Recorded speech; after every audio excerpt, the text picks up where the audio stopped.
ప్రాణహిత చేవేళ్ల ప్రాజెక్టుకు అడ్డుపడింది కేసీఆర్ఏనని BJP MLA Etela Rajender ఆరోపించారు. వికారాబాద్ జిల్లా తాండూరులో నిర్వహించిన పార్టీ కార్యకర్తల శిక్షణ తరగతుల్లో ప్రసంగించారు. మద్యం డబ్బులు కురిపించినా ప్రజల గుండెల్లో నిలిచి ఉన్న వ్యక్తి విజయం ఖాయమన్నారు. రైతు బంధు పథకాన్ని పేద రైతులకు మాత్రమే ఇవ్వాలని డిమాండ్ చేశారు. అందరి జీవితాల్లో వెలుగురు రావాలంటే బీజేపీ జెండా ఎగరాల్సిందేనని అన్నారు.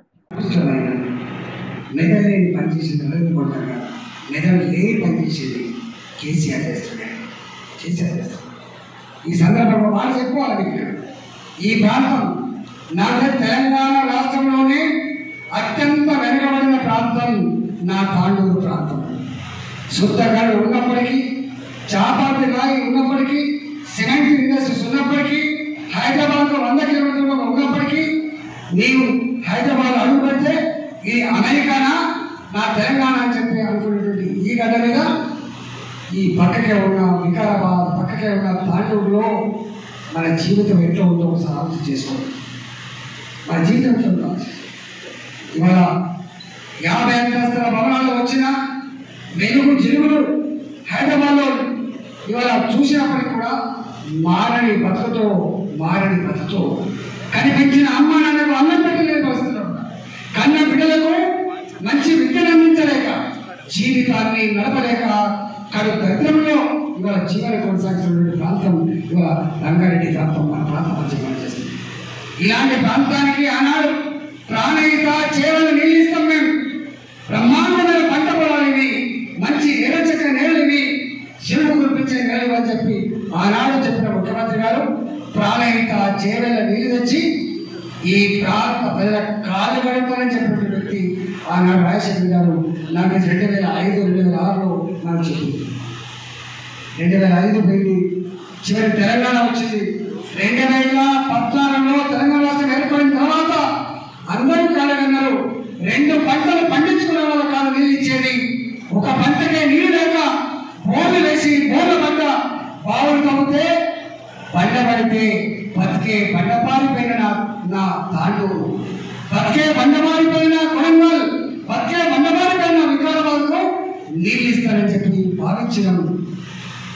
కానీ ప్రాణహిత నీళ్ళు రావని, కాళేశ్వర నీళ్ళు రావని, మీకు పాలమూరు ఎత్తిపోతలంగా నీళ్ళు ఇస్తారని చెప్పి తెలంగాణ వచ్చి కూడా ఎన్ని సంవత్సరాలు గడిచింది. ఇప్పటికి కూడా నీళ్లకు నోచుకోకుండా కరువుతో విలవిలలాడే ప్రాంతం నా చేవేళ్ల ప్రాంతం, కరువుతో విలవిలాడే ప్రాంతం నా తాండూరు ప్రాంతం అనేది ఇవాళ సజీవ సాక్షి. నాయకుడికి ప్రజలకున్న బంధం ఎట్లా బలీయంగా ఉంటుందో, ఎంత ప్రేమపూర్వకంగా ఉంటుందో సజీవ సాక్ష్యం అది. కాబట్టి ఇవాళ కార్యకర్తలు కానీ అందరికీ చేసే సూచన ఏంటంటే, మనం ఎంత ఎదిగితే అంత ఒదిగి ఉండాలని నేర్చుకోవాలి. ఎప్పుడు కూడా మనకు అధికారాన్ని కట్టబెట్టేది, గౌరవాన్ని కల్పించేది, మన దేశాలు పెరిగేది ప్రజల మద్దతుతో, ప్రజల ఆశీర్వాదంతో పొందడం తప్ప వాళ్ళు ఇవ్వకుండా నీ గౌరవం పెరిగే ఆస్కారం లేదు, వాళ్ళు ఆశీర్వించకుండా నువ్వు పెద్దవాడి పెరిగే ఆస్కారం లేదు. విషయం మర్చిపోతుంది కార్యకర్తలు చెప్తాము. కాబట్టి ఆ ప్రజల అధికారం ఇచ్చిన తర్వాత ఎంత ఎత్తు ఎదిగితే అంత ఒదిగి ఉండాలనే కాన్సెప్ట్ ఎవరైతే అర్థం చేసుకుంటారో, ఎవరైతే ముందుగా పెట్టుకుంటారో 10 కాళ్ళ పాటు తప్పకుండా ఉంటారు అని చెప్పి నేను అనుభవంగా చెప్తాను. కొంతమంది క్రీడలమైనమని చెప్పి అటుమారి ఇటుమారి భాష మార్చుకొని, సంస్కృతి మార్చుకొని ఆడమని ఆస్కారం ఉంది.